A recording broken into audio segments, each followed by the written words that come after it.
लिए कोई भी कानून नहीं है, कोई भी मंत्रालय नहीं है, कोई भी संस्था नहीं है ऐसी कि जहाँ एक पटल हो, एक मंच हो जहाँ पर पुरुष जाकर अपनी बात रख सके। लेकिन देश तो पुरुष प्रधान है ना। किसने कह दिया देश पुरुष प्रधान है ये? लेकिन पुरुषों के लिए इस देश में कोई कानून नहीं है। ये देश पुरुष प्रधान ना होकर महिला प्रधान बन चुका है, क्योंकि महिला के प्रोटेक्शन के लिए 65+ लॉज हैं और मेंस के लिए एक भी ऐसा कानून नहीं है जहाँ जाकर वो अपना दुख दर्द, अपना रोना धोना जाकर रख सके। तो मैं तो नहीं मानता कि ये पुरुष प्रधान देश है। आपको कैसा कानून चाहिए? जेंडर न्यूट्रल लॉ होना चाहिए इस देश के अंदर, समानता का अधिकार होना चाहिए। कॉन्स्टिट्यूशन हमारे देश का कहता है कि समानता का अधिकार, और हमारी सरकार कहती है बेटी पढ़ाओ बेटी बचाओ। इस देश में समान पढ़नी चाहिए क्या? बिल्कुल पढ़नी चाहिए, बेटी पढ़नी चाहिए। क्या सिर्फ बेटी ही पढ़नी चाहिए इस देश के अंदर? बेटा नहीं पढ़ना चाहिए? नहीं, उन बेटों को रोका है किसी ने? बिल्कुल रोका है, भारत सरकार ने रोक रखा है। कैसे रोकती है? क्योंकि वो अपने हर एक विज्ञापन, हर एक एड में साफ साफ लिखा होता है बेटी पढ़ाओ बेटी बचाओ। बेटे बचाने नहीं चाहिए इस देश के अंदर, बेटे पढ़ाने नहीं चाहिए इस देश के अंदर। कम से भारत सरकार क्या सिर्फ बेटियों की सरकार है? और बेटियों को जो मारा जाता है पेट में, बेटों को भी मार दिया जाता है साहब। बेटा को मारा गया? बिल्कुल मारा, पेट में नहीं। भ्रूण हत्या किसकी होती है? बिल्कुल फांसी की सजा दो ना ऐसे लोगों को। जो दहेज हत्या किसकी होती है? जो बहन बेटियों को मारते हैं उनको फांसी की सजा दो। लेकिन जो बहन बेटियां, जो सुपड़ खां, मंत्रा, केकई जैसी बेटियां भी हैं इस देश के अंदर, जो पुरुषों पर झूठे केस लगाकर उनका बलात्कार करती हैं। क्या पुरुषों का गैंगरेप होता है? बिल्कुल होता है। कहाँ होता है? आप NCRB का डाटा उठा लीजिए। जानते हैं आप? भाई साहब रोहतक कांड आपने सुना है अभी? कौन सा होता है? जिसका गुप्तांग काट दिया गया लड़के का महिला के द्वारा। जो महिला को पीड़ित भैया तो फांसी की सजा दो ना। बलात्कार करने वाले को फांसी की सजा होनी चाहिए। लेकिन 86% जो रेप केस झूठे पाए जाते हैं, उन तथाकथित महिलाओं को भी तो फांसी की सजा होनी चाहिए जो पुरुषों का बलात्कार करती हैं। तो कोर्ट में बाकायदा उन पर सुनवाई होती है, सबूत मांगे जाते हैं। सबूत मांगे जाते हैं, निर्दोष बाइज्जत बरी होते हैं। लेकिन उस महिला के लिए कानून में सजा का प्रावधान ही नहीं है इस देश के अंदर। अगर इस देश में कानून का सजा का प्रावधान हो जाए ऐसी महिलाओं के लिए, तो 86% जो बलात्कार के झूठे मामले पाए जाते हैं वो पाए ही नहीं जाएंगे इस देश के अंदर। मैं खुद कहता हूँ बलात्कार करने वाले को फांसी की सजा होनी चाहिए। जघन्य अपराध है बलात्कार करना। बलात्कार का मतलब होता है बलपूर्वक किया गया कार्य, इज्जत को तार-तार कर देना। मैं पूछना चाहता हूँ, बताना चाहता हूँ, दिखाना चाहता हूँ कि क्या इज्जत सिर्फ महिला की होती है, पुरुष की नहीं होती? पुरुष की भी तो इज्जत होती है। जब झूठा उस पर बलात्कार का आरोप लगा दिया जाता है तो वो सामाजिक रूप, आर्थिक रूप, मानसिक रूप से परेशान हो जाता है, प्रताड़ित हो जाता है, आत्महत्या जैसे कदम उठा लेता है। आपको जानकर आश्चर्य होगा भाई साहब, देश में हर साल लगभग 1 लाख से ज़्यादा पुरुष आत्महत्या कर रहा है। कारण महिलाओं कानूनों का दुरुपयोग।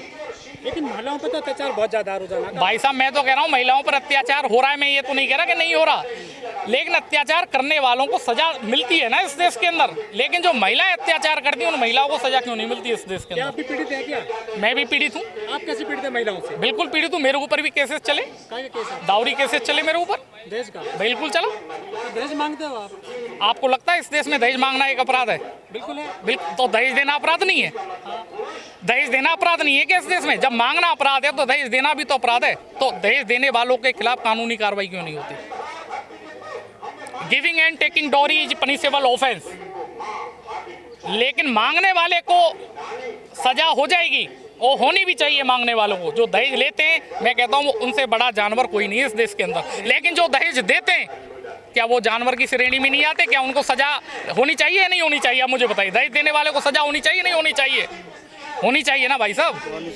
साफ साफ लिखा जाता है FIR में कि हमने दहेज दिया, दैट इज द क्राइम। उनके ऊपर कोई FIR क्यों नहीं होती? क्योंकि इस देश का कानून सिर्फ महिलाओं के अधिकारों की लड़ाई लड़ता है, पुरुष के अधिकारों को तो वो अधिकार समझता ही नहीं है। पुरुष जांच का विषय होता है, देश में केस FIR होती है। भाई साहब मैं रिसर्च करी हुई है, मैंने एनालिसिस किया हुआ है इन केसेस के ऊपर। कहीं जांच नहीं होती, इन्वेस्टिगेशन प्रॉपर रूप से होती नहीं। अगर इन्वेस्टिगेशन प्रॉपर रूप से हो जाए ना, तो भारत की जो न्यायिक व्यवस्था है इसमें झूठे केस आने ही बंद हो जाएंगे। तो करप्शन है न्यायिक व्यवस्था? बिल्कुल है, करप्शन तो इस देश में शुरू से चलता हुआ आ रहा है। करप्शन तो चलता हुआ आ रहा है इस देश में।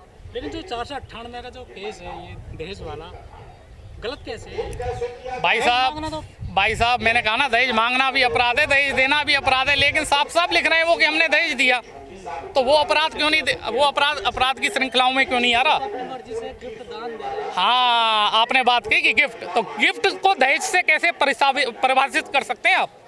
वो गिफ्ट दिया, दहेज नहीं दिया। जैसे भाई साहब ने बोला गिफ्ट और दहेज शब्द एक अलग अलग है। LIC भारतीय जीवन बीमा निगम कहती है कि कन्यादान क्या कन्यादान में जो राशि दी जाती है वो दहेज की श्रेणी में आती है? दान हो गया तो वो दान को दहेज का रूप दे दिया जाता है। जब तक लड़की घर पर है वो स्त्री धन है। आप लोग दबाव बनाते हैं ना, डील करते हैं। हम लोग दबाव बनाते हैं कि भाई हमें दहेज दिया जाए, हमसे शादी की जाए। हम लोग इस तरीके से दबाव बनाते हैं। भाई साहब कहीं आपने देखा कि किसी वीडियो में या किसी नेशनल मीडिया में? तो लड़के की 20 लाख की शादी तो भाई साहब 98% दहेज के केस ही झूठे क्यों पाए जाते हैं फिर देश में? क्यों? National crime record bureau NCRB इस चीज़ को दर्शाता है, मैं नहीं बोल रहा, ये एनसीआरबी बोलती है इस चीज़ को कि 98% dowry cases found to be false and fabricated. तो जो दहेज हत्या होती है वो झूठी होती है फिर? भाई साहब मैं तो सीधी सी बात जानता हूँ, अगर लड़की मायके में मरे या ससुराल में मरे वो दहेज हत्या हो जाती है। लड़का अगर अपने घर में सुसाइड करे या ससुराल में सुसाइड करे वो दहेज हत्या नहीं मानी जाती। केस तो उसमें भी होता है। बिल्कुल नहीं होता भाई साहब, किसने कह दिया? कहाँ होता है केस? कौन सी दुनिया में सो रहे हैं आप? होता है कहाँ होता है? मुझे एक भी केस बता दीजिए आप। IPC 304B का केस होता है, वो लड़की पक्षी कर सकती है, पुरुष तो कर ही नहीं सकता। महिलाओं पे भी होते हैं। भाई साहब मैं तो भाई साहब महिलाओं पर कहाँ FIR रजिस्टर्ड होती है इतनी जल्दी FIR रजिस्टर? हत्या के लिए उकसाने के लिए FIR होती सर आत्म तो वो दहेज हत्या तो भाई साहब तो वो दहेज हत्या और आत्महत्या के लिए उकसाना अलग अलग रूप हो गए ना। तो दहेज तो आदमी लेता है ना। ओहो भाई साहब दहेज आदमी लेता है, कैसे लेता है दहेज? मुझे बता दीजिए ना, एक भी एग्जाम्पल दिखा दीजिए कि हाँ जी दहेज आदमी लेता है। दहेज भाई साहब गाड़ी कौन मांगता है? चैन मांगते हैं। बिल्कुल, अच्छा जी अच्छा। तो जो अपनी बेटियों का सौदा करते हैं ऐसे लड़कों से, वो बेटियां भी तो उनके माता पिता कहते हैं कि लड़का सरकारी अफसर होना चाहिए, इनकम बहुत बढ़िया होनी चाहिए, अपने घर का मकान होना चाहिए, वेल सेटल्ड होना चाहिए। तो क्या वो भी दहेज की वो डिमांड नहीं मानी जाती? क्या वो दहेज नहीं मांगा जाता? तो क्या ये गलत है? अगर देखना अगर लड़का पढ़ा लिखा हो, काम करता हो, उसका तो गलत है क्या? बिल्कुल गलत नहीं है, हर माँ बाप का फर्ज बनता है, लेकिन वो उन माँ बापों का ये भी फर्ज बनता है क्या कि जो कुछ दिया भी नहीं और दहेज का रूप दे दिया? कुछ परसेंट गलत। भाई साहब ये मैं नहीं कह रहा, एनसीआरबी का डाटा कहता है। आप बोल दीजिए कि एनसीआरबी गलत है। इस देश के अंदर 98% दहेज केस झूठे पाए जाते हैं इस देश के अंदर। तो ये आंकड़ा भी एक विचलित करने वाला है। ये आंकड़ा भी एक विचलित करने वाला आंकड़ा है कि सिर्फ कन्विक्शन रेट ओनली 2% है, यानी कि 98% जो पुरुष परिवार है वो कोर्ट कचहरियों के धक्के खा रहा है। तो आज आंदोलन कर रहे हैं, इससे क्या संदेश देना चाहते हैं? इससे संदेश हम यही देना चाहते हैं कि पुरुष के अधिकारों की मांग के लिए कानून बनाया जाए, पुरुष अधिकार के लिए पुरुष मंत्रालय बनाया जाए, पुरुष आयोग बनाया जाए। अच्छा, क्राइम है नो जेंडर, क्राइम करने वाला क्रिमिनल होता है, ना कि महिला और पुरुष होता है। क्राइम जिसने भी किया है, चाहे वो पुरुष ने किया हो या महिला ने किया हो, उसको सजा मिलनी चाहिए। लेकिन देश में जो व्यवस्था है, जो परंपराएं हैं, वो पुरुषों पे ज़्यादा आधारित है। महिलाओं को तो शोषण किया गया शुरू से, माँ बाप काल हो, चाहे महाभारत काल हो, रामायण काल हो, सीता माता भी थी तो शूर्पणखा भी तो थी या नहीं? सिर्फ सीता का ही उदाहरण क्यों दिया जाता, शूर्पणखा का क्यों नहीं दिया जाता? होलिका भी थी, केकई भी थी, मंथरा भी थी। प्रताड़ित रही है ना वो। तो शूर्पणखा प्रताड़ित रही है। अगर उस समय अगर ऐसा कानून होता ना तो लक्ष्मण और राम जेल के अंदर होते।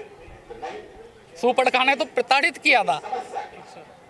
ऐसी शूर्पणखाओं की तो नाक आज भी काटनी चाहिए। महिला विरोधी हो आप? मैं महिला विरोधी तो नहीं हूँ, मेरे घर में माँ है, बहन है, चाची है, ताई है। हाउ कैन यू से दिस कि मैं महिला विरोधी हूँ? मैं तो नहीं हूँ महिला विरोधी, मैं क्राइम के विरोधी हूँ। क्राइम करने वाला क्रिमिनल होता है, महिला और पुरुष नहीं होता। जैसे महिला आयोग है वैसे पुरुष आयोग बनना चाहिए या नहीं बनना चाहिए, ये बता दीजिए। इस देश में समानता का अधिकार है। भारतीय कॉन्स्टिट्यूशन ऑफ इंडिया, देश का संविधान इस चीज़ को कहता है कि समान अधिकार होना चाहिए। लिंग जाति भेद के आधार पर भेदभाव नहीं होना चाहिए। जब इस देश में महिला आयोग है तो पुरुष आयोग बनना चाहिए। चाह रहे हैं ना बराबर की। आपकी बहन की शादी हो गई? बिल्कुल हो गई। कितनी प्रॉपर्टी दी आपने? भाई साहब बहन की शादी में हमने कुछ भी दहेज नहीं दिया। हमने गिफ्ट आर्टिकल दिए। उसका हिस्सा नहीं बनता आपकी प्रॉपर्टी? बिल्कुल बनता है, बिल्कुल बनता है, बिल्कुल बनता है। आप कैसे जज कर सकते हैं कि मेरी बहन को मैंने हिस्सा दिया या नहीं दिया? नहीं भाई साहब मैंने मेरी बात सुनी। आप कैसे जज कर सकते हैं कि मेरी बहन को हिस्सा दिया या नहीं दिया? मैंने तो मैंने पूछा, आपने कहा हमने नहीं। आप जज कैसे कर सकते हैं इस चीज़ को? नहीं आपने कहा चार भाइयों की प्रॉपर्टी बिल्कुल समय आने बिल्कुल मिलना चाहिए हिस्सा, बिल्कुल मिलना चाहिए। अरे क्यों नहीं देते? आप कौन होते हो कहने वाले कि क्यों नहीं देते? आपने देखा है कि हिस्सा मिलता है या नहीं मिलता है? बिल्कुल मिलता है, सरनेम तो देते। बिल्कुल मिलता है, बिल्कुल मिलता है। आपकी बहन की शादी हो गई? नहीं, मेरी बहन की शादी नहीं हुई। क्यों नहीं हुई? आप मित्तल हैं। अच्छा अभी छोटी है। आप अपनी बहन से आपका भाई है, भाई भी है आपका, आप दोनों को बराबर प्यार करते हैं या अलग अलग प्यार करते हैं? बराबर प्यार करते हैं ना, तो वही मांग हमारी है कि समानता का अधिकार बराबर होना चाहिए इस देश के अंदर। तो हर चीज में होना चाहिए। मैं तो कह रहा हूँ हर चीज में होना चाहिए भाई साहब, मैं मना कब कर रहा हूँ? मैं तो कह रहा हूँ हर चीज में, मैं तो क्लियर कह रहा हूँ, अपराधी पुरुष हो या महिला हो, सजा मिलनी चाहिए, बराबर मिलनी चाहिए। आत्मनिर्भर महिला कार्य कर रही है, अच्छी बात है, पुरुष भी। तो सुधार करो ना। ओहो भाई साहब, आप जज कैसे कर रहे हो उस चीज को कि अपने घर से सुधार? आप जानते हो मेरे घर को? नहीं, आपने कहा ना, हम तो आपसे पूछ रहे हैं ना, आपने बताया। भाई साहब मैं तो क्लियर एक चीज जानना चाहता हूँ, पुरुष अगर अपराध करता है उसको सजा मिलनी चाहिए, तो महिला अपराध करेगी उसको सजा मिलनी चाहिए या नहीं मिलनी चाहिए? आप घर से रात को 12 बजे कहीं भी जा सकते हैं ना? हम बिल्कुल जा सकते हैं, आपकी बहन माँ बेटी सब जा सकते हैं। बिल्कुल जा सकती हैं, बिल्कुल जा सकती हैं, लेकिन आशिकों के साथ नहीं जा सकती मेरे घर की बहन बेटियां।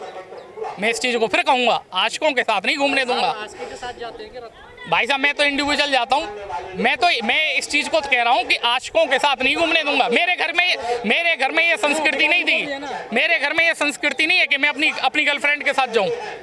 मेरे माता पिता ने मुझे वो संस्कार नहीं दिए। मेरे संस्कार ये हैं कि मैं सुरक्षा कारणों से, कोई मजबूरी होगी तभी जाऊँगा मैं।